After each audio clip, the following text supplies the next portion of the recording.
Here's Ovi and Chloe. I'm Scott. It's been a little while since I made one of these videos. I'm up on Luster Heights North Overlook. Today is Monday evening after teaching, and took a ride on my bike out here, and I'm gonna go ride some more in just a minute. But I wanted to share the view. Also wanted to talk a little bit about life, the Mississippi River Valley, and a few other bigger things.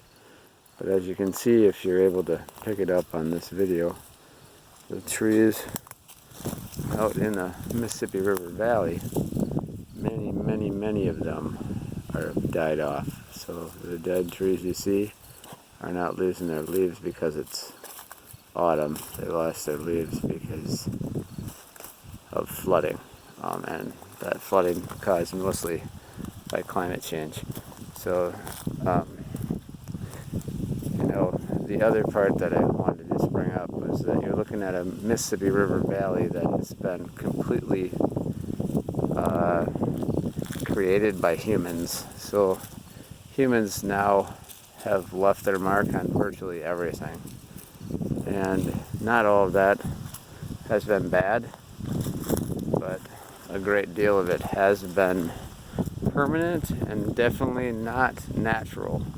So even the hills here now, they're starting to cut the trees back because this is closer to what it looked like hundreds of years ago. But even this is more tree covered than most of these bluffs were before, especially Europeans came here.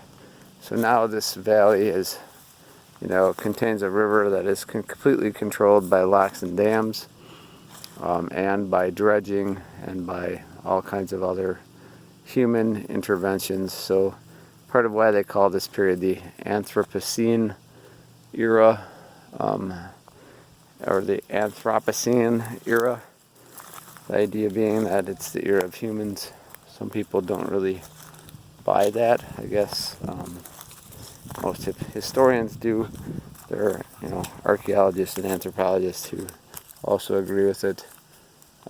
Some, even biologists also agree that we have changed the planet and the other species around us to the point where we've literally had more impact than even nature itself on some of these systems. So just a thought, and then a thought back to, again, our nation at the moment and the fact that we're having extreme difficulties. This is Monday after Ruth Bader Ginsburg's passing, and we have a battle, of course, brewing immediately about her replacement from the Republican side, from Donald Trump and his Mitch McConnell, I don't know what to call him, his very less than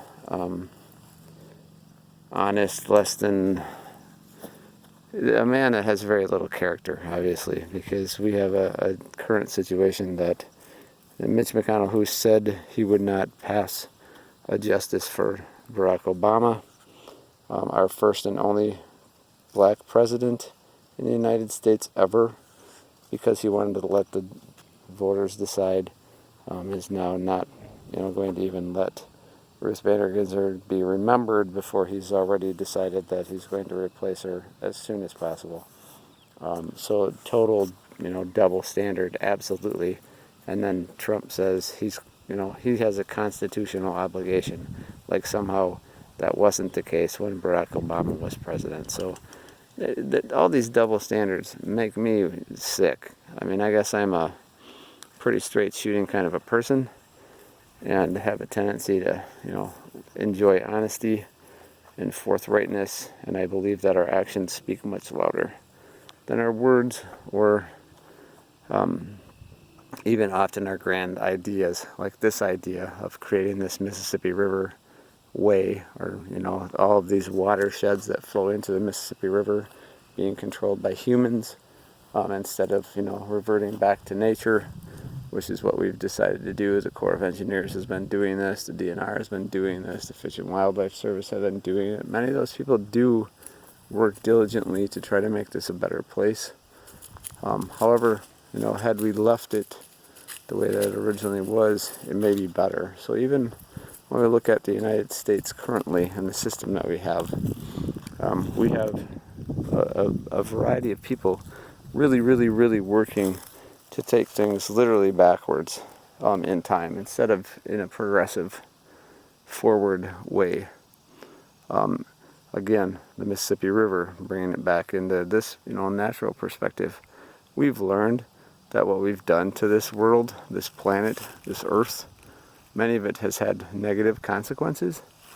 And it's hard to imagine. Like, I think of my son Sam, who's gone, who died at 14 and a half. And he was concerned about the possibility that when he died, Donald Trump was not president. And he did not like that man. And I can't imagine having to explain to him how he became president and leads this nation now, still leads it in whatever direction it is, and currently is saying that science is apparently wrong about global warming and climate change, and has also, basically questioned all of science about the coronavirus pandemic.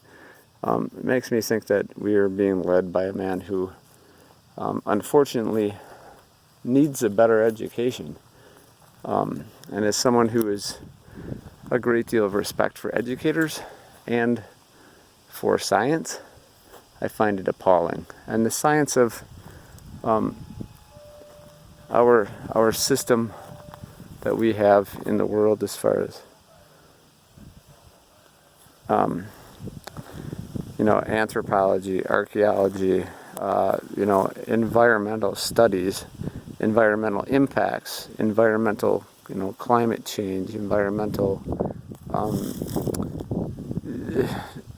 work that's been done, any environmental engineering, all of these things that we've done to the planet we live on, much of it can be done better by allowing it to go back to its natural processes, and by maybe helping it to do that in ways that are less intrusive,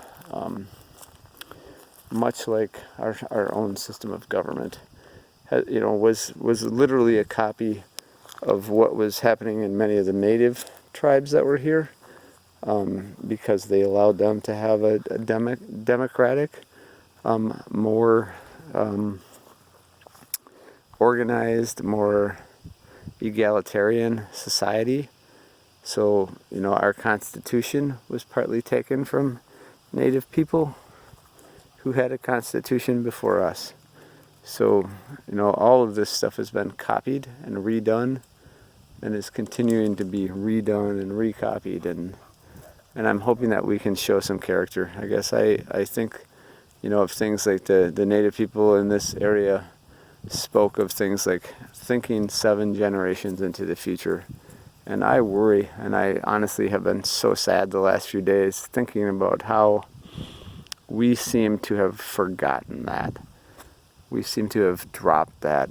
We seem to have really, really, really have left that at the wayside. And we think, so many of us think, about what we need or want, what we feel we need and know that we want, to happen, or we want for ourselves or our family over the next weeks, months, or even a year or 2 years.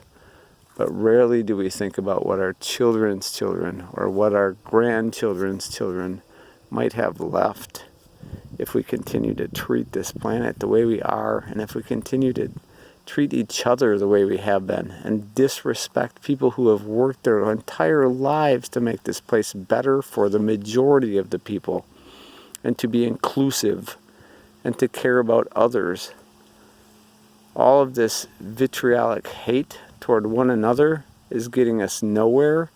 It is not helping. We have a presidential candidate in Joe Biden who hasn't even addressed the fact that Ruth Bader Ginsburg died, because he's trying to position himself in a way that, it makes sense for him to be elected president. And that is always the consideration now. It's all about optics. and it makes me sick. The optics in front of you, you can see. And the reality of that is it's caused by humans. We need to take our responsibility for that and start to change things. Or we may have a very different Mississippi River Valley and Mississippi River Way than what we have today. And certainly our children and their children will as well. So hopefully I can leave you guys on a slightly better note and just let you look out at the river valley one more time. Sorry if I got a little heavy with